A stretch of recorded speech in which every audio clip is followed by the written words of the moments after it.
Over the past several weeks, the NFL protests has been all the mainstream media has talked about, as oppressed black millionaires keep trying to demonize our country while complaining about the oppression they're forced to endure as blacks living in this country.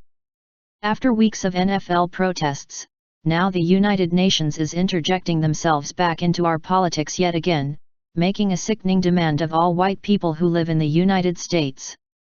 While Obama was in office, he allowed the United Nations to start establishing a presence within American cities with a global police force, sneaking his plot to give America's sovereignty away under the guise of an organization called the Strong Cities Network. This unconstitutional move was largely criticized by patriotic groups, as the Constitution requires a treaty before allowing any foreign military presence to base itself on American soil.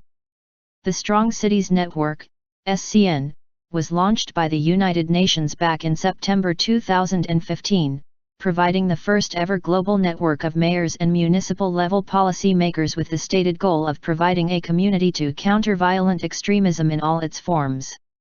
Along with the United Nations' responsibility to protect doctrine, an enabling principle that allows an international community to intervene when they discover crimes being committed against humanity, the UN can take it upon themselves to safeguard any citizen who they view as being racially discriminated against. To put it in more simple terms, the UN can invade a country with their UN police force if they determine that crimes against humanity have occurred. Now, in an unbelievable power move, United Nations human rights commissioners have ruled they've found alarming racism trends in our country, and are threatening to intervene unless white Americans meet their demands and start paying blacks reparations for slavery.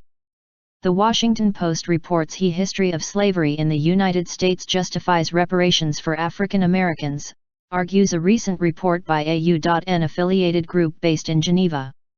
This conclusion was part of a study by the United Nations Working Group of Experts on People of African Descent, a body that reports to the International Organization's High Commissioner on Human Rights. The group of experts, which includes leading human rights lawyers from around the world, presented its findings to the United Nations Human Rights Council on Monday, pointing to the continuing link between present injustices and the dark chapters of American history.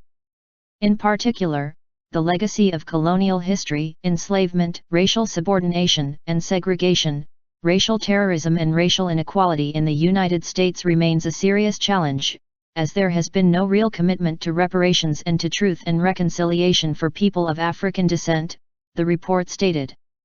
Contemporary police killings and the trauma that they create are reminiscent of the past racial terror of lynching. Citing the past year's spate of police officers killing unarmed African American men, the panel warned against impunity for state violence, which has created, in its words, a human rights crisis that must be addressed as a matter of urgency. Despite substantial changes since the end of the enforcement of Jim Crow and the fight for civil rights, ideology ensuring the domination of one group over another, continues to negatively impact the civil, political, economic, social, and cultural rights of African Americans today, it said in a statement. The dangerous ideology of white supremacy inhibits social cohesion amongst the U.S. population. The United Nations now appears to be taking up the cause of these NFL protesting athletes while making the ridiculous claim that there's currently a human rights crisis that must be addressed with a matter of urgency. Addressed how exactly? If the UN determines that crimes against humanity has occurred, how exactly do they plan to respond? That remains to be seen. But unfortunately, this isn't the first time in recent months the United Nations has attempted to pull a power move in our country.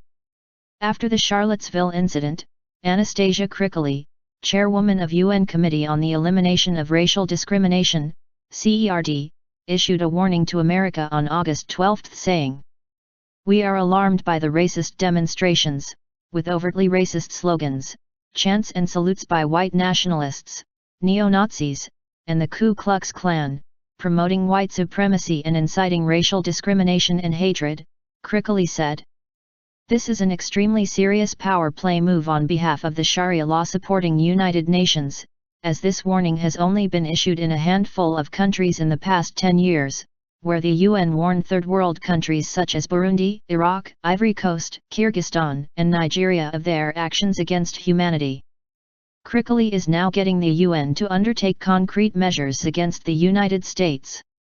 This is not only a power move, but a huge insult for a corrupt organization such as the United Nations to start attacking our country and publicly calling us out. America has done more than any other country on earth to weed out racism and fight for the human rights of others. Keep in mind the UN is perfectly fine with Christians being massacred by ISIS, Muslims having sex slaves, white genocide in Africa, and the horrifying treatment of women in Middle Eastern countries. The notion that white people alive today should be forced to pay reparations for slavery that happened 200 years ago is beyond insane.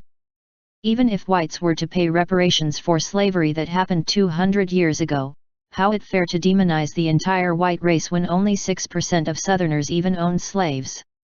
If the United Nations truly cared about the cause of blacks, they'd be raising hell over the black-on-black crime statistics in this country, where the FBI revealed recently that 90% of blacks murdered were done so at the hands of other blacks.